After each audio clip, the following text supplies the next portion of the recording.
시간 하나님을 만나기 위하여서 말씀을 듣기 위하여서 이 새벽의 자리에 나오신 성도 여러분들을 진심으로 환영하고 축복합니다. 이 시간 이 새벽에 들을 하나님의 말씀은 민수기 5장 11절에서 31절까지 말씀입니다. 민수기 5장 11절에서 31절까지 말씀 우리 다같이 읽도록 하겠습니다. 여호와께서 모세에게 말씀하여 이르시되 이스라엘 자손에게 말하여 그들에게 이르라.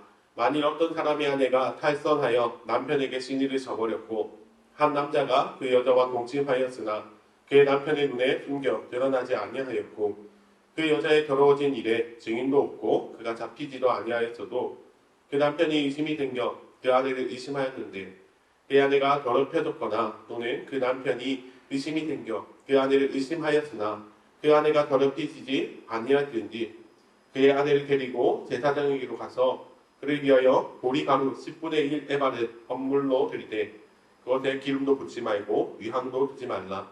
이는 의심의 소재요 죄악을 기억나게 하는 기억의 소재라. 제사장은 그 여인을 가까이 오게 하여 여호와 앞에 세우고 거기에 거룩한 물을 담고 성막 바닥에 티끌을 취하여 물에 넣고 여인을 여호와 앞에 세우고 그의 머리를 풀게 하고 기억나게 하는 소재물 곧 의심의 소재물을 그의 두 손에 두고 제사장은 저주가 되게 한 쓴 물을 자기 손에 들고 여인에게 맹세하게 하여 그에게 이르기를 내가 내 남편을 두고 탈선하여 다른 남자와 동침하여 더럽힌 일이 없으면 저주가 되게 하는 이 쓴 물의 해독을 면하리라.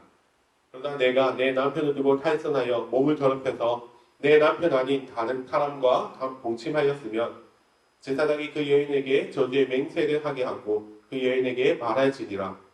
여호와께서 내 넓적다리가 마르고 내 배가 부어서 내가 내 백성 중에 저주거리 맹세거리가 되게 하시지라. 이 저주가 되게 하는 이 물이 내 창자에 들어가서 내 배를 붓게 하고 내 넓적다리를 마르게 하리라 할 것이요 여인은 아멘 아멘 할지니라. 제사장이 저주의 말을 두루마리에 써서 그 글자를 그 쓴 물에 빨아넣고 여인에게 그 저주가 되게 하는 쓴 물을 마시게 할지니 그 저주가 되게 하는 물이 그의 속에 들어가서 쓰리라. 제사장이 먼저 그 여인의 손에서 의심의 소재물을 취하여 그 소재물을 여호와 앞에 흔들고 제단으로 가지고 가서 제사장은 그 소재물 중에서 한 움큼을 취하여 그 여자에게 기억나게 하는 소재물로 제단 위에 불사르고 그 위에 여인에게 그 물을 마시게 하시라. 그 물을 마시게 한 후에 만일 여인의 몸을 더럽혀서 그 남편에게 범죄하였으면 그 저주가 되게 하는 물이 그의 속에 들어가서 쓰게 되며 그의 배가 부으며 그의 넓적다리가 마르리니 그 여인이 그 백성 중에서 저주거리가 될 것이니라. 그러나 여인이 더럽힌 일이 없고 정결하면 해를 받지 않고 임신하리라. 이는 의심의 범인이 아내가 그의 남편을 두고 탈선하여 더럽힌 때나 또는 그의 남편이 의심이 생겨서 자기의 아내를 의심할 때에 여인을 여호와 앞에 두고 제사장이 이 법대로 행할 것이라. 남편은 무죄할 것이요 여인은 죄가 있으면 당하리라. 아멘. 사랑하는 성도 여러분, 오늘 이 시간은 순결한 하나님의 백성이라는 제목으로 오늘 하나님의 말씀을 전하기를 원합니다. 사랑하는 성도 여러분, 오늘 우리가 읽은 민수기 5장의 말씀은 하나님께서 출애굽한 이스라엘 백성들을 향하여서 특별하게 요구하신 것이 기록된 말씀입니다. 그렇다면 하나님께서는 하나님의 백성인 이스라엘 사람들에게 무엇을 요구하셨습니까? 바로 정결, 즉 거룩하고 깨끗하고 순결한 것을 요구하셨습니다. 그래서 5장 1절부터는 피부병이나 질병으로부터 이제 깨끗해지는 것, 즉 겉으로 깨끗한 것을 요구하시며 그리고 5절부터 10절까지는 우리의 마음속에 있는 죄, 그것을 속죄하라고 말씀하시면서 우리의 내면까지도 정결하기를 원하셨습니다.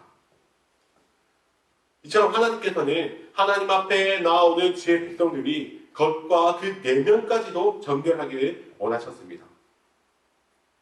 그리고 오늘 본문 말씀에서는 이스라엘 백성들이 겉과 내면뿐만 아니라 부부간의 관계까지도 정결하기로 말씀하십니다.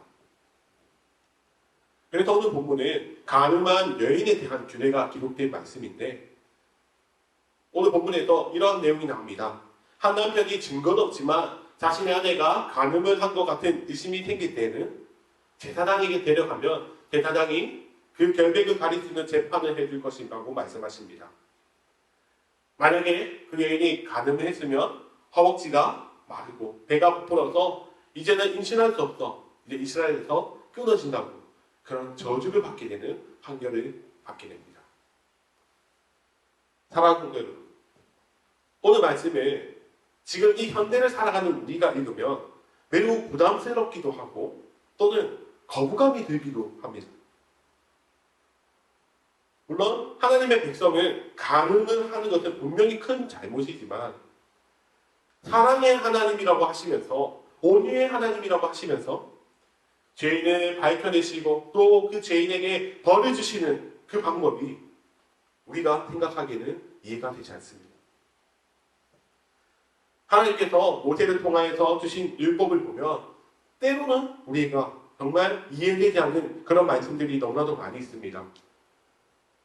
신약에서는 오른뺨을 맞으면 왼뺨을 내어주라는 원수를 사랑하라고 말씀하여 주시는데, 그러나 구약의 율법에서는 어떤 사람이 눈을 다치게 하면 상대방의 눈을 다치게 하라. 그리고 생명을 당하게 있으면 그 생명으로 갚으라.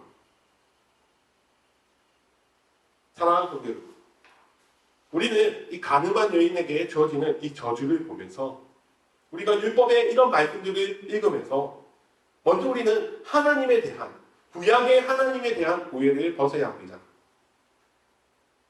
우리가 이 구약에서 만나는 하나님, 구약의 하나님은 신약의 하나님과 동일하신 사랑의 하나님이십니다. 그런데 구약의 이스라엘 백성들에게는 낮은 수준의 말씀, 율법의 말씀을 주신 이유는 무엇일까요? 그 이유는 그 당시 이스라엘 백성들의 도덕적 수준이 그 정도밖에 되지 않았기 때문입니다. 다시 말씀드리면 하나님께서는 이스라엘 백성들이 이해할 수 있는 수준의 율법으로 그들이 지킬 수 있을 만한 수준에서 주님의 말씀을 허락하셨다는 것입니다. 그래서 우리가 이 민수기 말씀을 읽으면서 초점을 맞춰야 하는 것은 죄를 지으며 이렇게 판결을 하고 저주를 받는다. 여기에 초점을 맞추는 것이 아니라 왜 하나님께서 그런 법을 주셨나?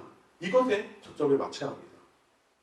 사랑하는 성도 여러분, 하나님께서 율법을 주신 이유는 하나님 앞에 나오는 주의 백성들이 깨끗하기를 원하시기 때문입니다. 그리고 오늘 본문에서처럼 하나님께서 결혼 생활 속에서도 정결을 요구하신 이유는 각 개인의 정결의 문제가 하나님과 나 자신, 즉 개인의 문제로 끝나는 것이 아니라 그 개인이 속한 공동체에도 영향을 미치기 때문에 주님께서는 결혼 생활에 대해서도 정결할 것을 말씀하십니다. 하나님께서 허락하신 가정이 파괴되는 것은 그 가정에 속한 공동체까지 영향을 받게 됩니다. 부부간의 문제가 그것으로 끝납니까? 그렇지 않습니다. 그 부부의 친척들, 자녀들, 그 부부가 속한 공동체까지도 그 피해의 파편을 맞게 됩니다.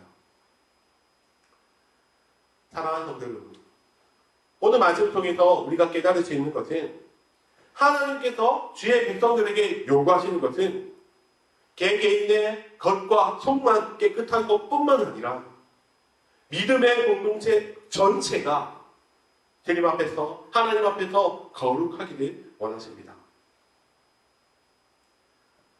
하나님 앞에서 나만 깨끗하면 되지, 나만 깨끗하면 괜찮지, 이것이 아니라 내가 속해 있는 그 공동체 전체가 하나님 앞에서 거룩을 잃지 않고 내가 조심하고 내가 그 공동체를 위해서 힘써야 한다는 것입니다. 하나님께서는 분명히 말씀하셨습니다. 내가 거룩하니 너희도 거룩하라. 하나님께서는 우리 공동체 모두가 거룩하기를 원하십니다. 사랑하는 성도 여러분, 우리가 이 새벽에 어려운 말씀을 받았습니다. 우리는 나는 가늠하지 않으니 이 말씀이랑 상관이 없어. 이 말씀은 나에게 필요 없어. 이것이 아니라 우리가 이 율법의 말씀을 듣고 한 단계 더 나아가서 하나님께서는 나를 통하여 공동체가 더 거룩해지길 원하시는구나. 나를 통하여서 이 공동체가 더욱더 깨끗해지기를 원하시는구나. 우리가 이 말씀을 깨달아야 합니다. 사랑하는 성도 여러분, 오늘도 우리가 하루를 살아갑니다. 이 어두운 세상 속에서 그 누구보다 거룩하고 누구보다 정결한 주의 백성들이 우리가 되기를 간절히 소원합니다. 말씀을 듣는 우리들의 삶을 통하여서 우리들의 거룩한 모습들을 통하여서 우리가 어느 공동체에 있든지 그 공동체가 더 거룩해지고 또 주님 앞에서 아름다운 공동체로 세워지는 은혜가 있기를 간절히 소원합니다. 시간 함께 말씀을 기억하시면서 또 그리고 개인 기도 제목을 가지고 함께 통성으로 기도하며 나아가겠습니다.